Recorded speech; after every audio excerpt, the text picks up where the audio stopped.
ಆತ್ಮೀಯ ವಿದ್ಯಾರ್ಥಿಗಳೇ, SSLC ವಾರ್ಷಿಕ ಪರೀಕ್ಷೆಗೆ ಕ್ಷಣಗಣನೆ ಪ್ರಾರಂಭವಾಗಿದೆ ಅಂತಾನೆ ಹೇಳ್ಬೋದು.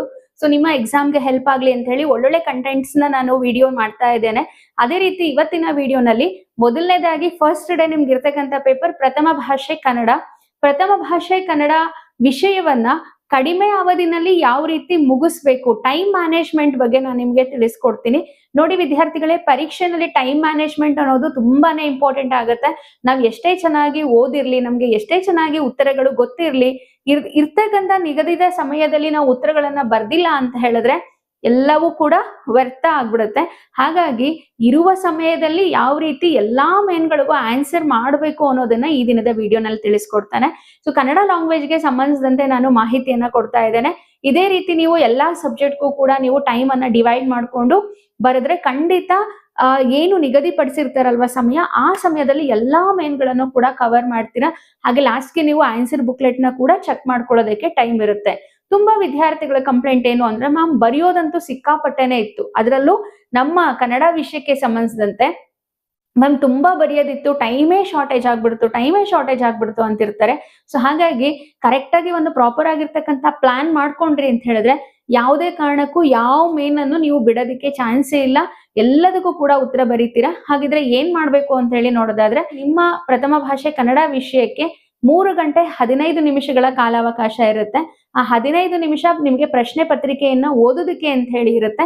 ಇನ್ನ ಮಿಕ್ಕಿರ್ತಕ್ಕಂತಹ 3 ಗಂಟೆ ಅಂದ್ರೆ 1 ಗಂಟೆಗೆ 60 ನಿಮಿಷ ಅಂತ ಹೇಳಿದ್ರೆ 63 180 ನಿಮಿಷಗಳು ನಿಮ್ ಹತ್ರ ಇದೆ. ಆ 180 ನಿಮಿಷದಲ್ಲಿ ಯಾವ್ಯಾವ ರೀತಿ ನೀವು ಟೈಮ್ ಅನ್ನ ಯಾವ ಮೈನ್ಗಳಿಗೆ ಸದ್ಬಳಕೆ ಮಾಡ್ಕೋಬೇಕು ಅನ್ನೋದನ್ನ ನಾನು ನಿಮ್ಗೆ ತಿಳಿಸ್ಕೊಡ್ತೇನೆ. ನೋಡಿ, ಫಸ್ಟ್ ಲ್ಯಾಂಗ್ವೇಜ್ ಕನ್ನಡ ವಿಷಯಕ್ಕೆ ಸಂಬಂಧಿಸಿದಂತೆ ಪ್ರಾರಂಭದಲ್ಲಿ MCQs ಇರುತ್ತೆ, ಬಹು ಆಯ್ಕೆ ಪ್ರಶ್ನೆಗಳಿರುತ್ತೆ. ಇಲ್ಲಿ ನಾನು ಹಾಕಿರ್ತಕ್ಕಂಥದ್ದು ಒಟ್ಟು ಎಷ್ಟು ಪ್ರಶ್ನೆಗಳಿದೆ ಅಂತ ಹೇಳಿ, ಹಾಗೇನೆ ಎಷ್ಟು ಅಂಕಗಳಿದೆ ಅಂತ ಹೇಳಿ, ಅದ್ರ ಜೊತೆಗೆ ಈ ಸೈಡ್ ಥರ್ಡ್ ಕಾಲಮ್ ಏನಿದೆಯಲ್ವಾ, ಅಲ್ಲಿ ಆ ಮೇನನ್ನ ಬರೆಯೋಕೆ ನೀವು ಎಷ್ಟು ಟೈಮ್ ಅನ್ನ ತಗೋಬೇಕು ಅನ್ನೋದನ್ನ ನಾನು ಇಲ್ಲಿ ಹೇಳ್ತಾ ಇದ್ದೇನೆ. ಈಗ MCQs ಇದೆ, ಬಹು ಆಯ್ಕೆ ಪ್ರಶ್ನೆಗಳಿರುತ್ತೆ. ಸ್ಟಾರ್ಟಿಂಗ್ ಅಲ್ಲಿ 1ರಿಂದ ಪ್ರಶ್ನೆ ಸಂಖ್ಯೆ 6ರ ತನಕ ಬಹು ಆಯ್ಕೆ ಪ್ರಶ್ನೆಗಳಿರುತ್ತೆ. ಅಲ್ಲಿ ಆ ಮೇನನ್ನ ನೀವು ವಿತಿನ್ 10 ಮಿನಿಟ್ಸ್ ಅಲ್ಲಿ ಮುಗಿಸ್ಬೇಕು. ಸಮಾಸ, ಹಾಗೇನೆ ಸಂಧಿಗಳು, ವರ್ಣಮಾಲೆ, ಅದ್ರ ಜೊತೆಗೆ ಹಲವಾರು ಗ್ರಾಮರ್ ವಿಷಯದ ಮೇಲೆ ಅಲ್ಲಿ ಪ್ರಶ್ನೆಗಳಿರುತ್ತೆ. ಪ್ರಾರಂಭದ 10 ನಿಮಿಷದಲ್ಲಿ ನೀವು ಫಸ್ಟ್ ಮೇನ್ ಅನ್ನ ಕಂಪ್ಲೀಟ್ ಮಾಡ್ಬೇಕು. ನೆಕ್ಸ್ಟ್ ಸೆಕೆಂಡ್ ಮೇನ್ ಅಲ್ಲಿ ಸಂಬಂಧಿ ಪದ ಬರೆಯಿರಿ ಅಂತ ಹೇಳಿರುತ್ತೆ. ಅಲ್ಲಿ ಕೇವಲ 4 ಪ್ರಶ್ನೆಗಳಿರುತ್ತೆ. ಆ 4 ಪ್ರಶ್ನೆಗಳು ತತ್ಸಮ ತದ್ಭವ, ದ್ವಿರುಕ್ತಿ, ಜೋಡಿ ಪದ, ತದಿತಾಂತ, ಕೃದಂತ, ನಾಮಪದಗಳಿಗೆ ಸಂಬಂಧಿಸಿದಂತೆ ಇರುತ್ತೆ. ಹಾಗಾಗಿ ಇಲ್ಲೂ ಅಷ್ಟೇ ಈ 4 ಪ್ರಶ್ನೆಗಳನ್ನ 5 ನಿಮಿಷದ ಒಳಗಡೆ ಬರೆದು ಮುಗಿಸ್ಬೇಕು. ನಂತರ ಒಂದು ವಾಕ್ಯದಲ್ಲಿ ಉತ್ತರಿಸಿ ಇರುತ್ತೆ. ಪೂರಕ ಪಾಠ, ಗದ್ಯ, ಪದ್ಯಕ್ಕೆ ಸಂಬಂಧಿಸಿದಂತ ಪ್ರಶ್ನೆಗಳಿರುತ್ತೆ. ಒಟ್ಟು 7 ಪ್ರಶ್ನೆ, 7 ಅಂಕ, 15 ನಿಮಿಷದ ಒಳಗಾಗಿ ನೀವು ಉತ್ತರವನ್ನ ಬರಿಬೇಕಾಗತ್ತೆ. ನಂತರ ಇಲ್ಲಿ 3-4 ವಾಕ್ಯದಲ್ಲಿ ಉತ್ತರಿಸಿ. ಟೋಟಲ್ ಆಗಿ 10 ಕ್ವಶನ್ಸ್ ಇರುತ್ತೆ, 20 ಮಾರ್ಕ್ಸ್ಗೆ. ಇದನ್ನ ನೀವು 30 ನಿಮಿಷ ಅಂದ್ರೆ ಹಾಫ್ ಅನ್ ಅವರ್ ಅಲ್ಲಿ ನೀವು ಬರೆದು ಕಂಪ್ಲೀಟ್ ಮಾಡ್ಬೇಕಾಗುತ್ತೆ. ನಂತರ ಕವಿ ಪರಿಚಯ ಇರುತ್ತೆ, 2 ಕವಿಗಳ ಪರಿಚಯವನ್ನ ಬರೆಯೋಕೆ ಕೊಟ್ಟಿರ್ತಾರೆ. ಇಲ್ಲಿ 6 ಮಾರ್ಕ್ಸ್ಗೆ ಈ ಪ್ರಶ್ನೆ ಇದ್ರೆ ನೀವು ಅದನ್ನ 10 ನಿಮಿಷದಲ್ಲಿ ಬರೆದು ಮುಗಿಸ್ಬೇಕು. ನೆಕ್ಸ್ಟ್ ಛಂದಸ್ ಇರುತ್ತೆ, ಒಂದೇ ಒಂದು ಛಂದಸ್ ಕೊಟ್ಟಿರ್ತಾರೆ, ಪ್ರಸ್ತಾರವನ್ನ ಹಾಕೋದು, ಅದು ಅಷ್ಟೇನೆ 5 ನಿಮಿಷದಲ್ಲಿ ಮುಗಿಬೇಕು. ಅಲಂಕಾರವನ್ನ ಬಿಡಿಸಿ ಲಕ್ಷಣ ಬರೆದು ಸಮನ್ವಯಗೊಳಿಸಿ ಅಂತ ಇರುತ್ತೆ, ಅದು 5 ನಿಮಿಷದಲ್ಲಿ ಮುಗಿಬೇಕು.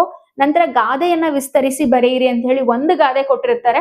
ಗಾದೆ ಸ್ವಲ್ಪ ಎಕ್ಸ್ಪ್ಲೈನ್ ಮಾಡಿ ಬರೆಯೋದ್ರಿಂದ ಅಲ್ಲಿ 6 ನಿಮಿಷಗಳನ್ನ ನೀವು ತಗೋಬಹುದಾಗಿದೆ. ಇನ್ನ ನಂತರ ಸಂದರ್ಭದೊಡನೆ ಸ್ವಾರಸ್ಯ ವಿವರಿಸಿ ಅಂತ ಹೇಳಿ ಒಟ್ಟು 6 ಕ್ವಶನ್ ಇರುತ್ತೆ. 6 ಕ್ವಶನ್ಗೆ 18 ಮಾರ್ಕ್ಸ್.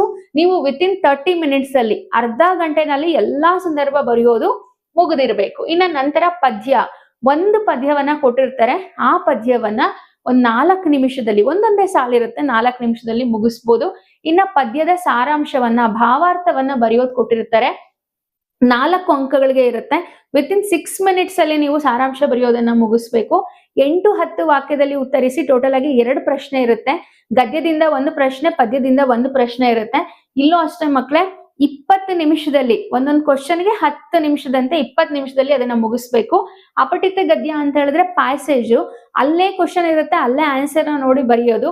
8 ನಿಮಿಷದಲ್ಲಿ ನೀವು ಅದನ್ನ ಮುಗಿಸ್ಬೇಕು. ನೆಕ್ಸ್ಟ್ ಲೆಟರ್ ರೈಟಿಂಗು ಈಸಿ ಆಗಿರುತ್ತೆ, ಬೇಗ ಬರಿಬಹುದು. ಹಾಗಾಗಿ ವಿತಿನ್ 6 ಮಿನಿಟ್ಸ್ ಅಲ್ಲಿ ನೀವು ಲೆಟರ್ ರೈಟಿಂಗ್ ಮುಗಿಸ್ಬೇಕು.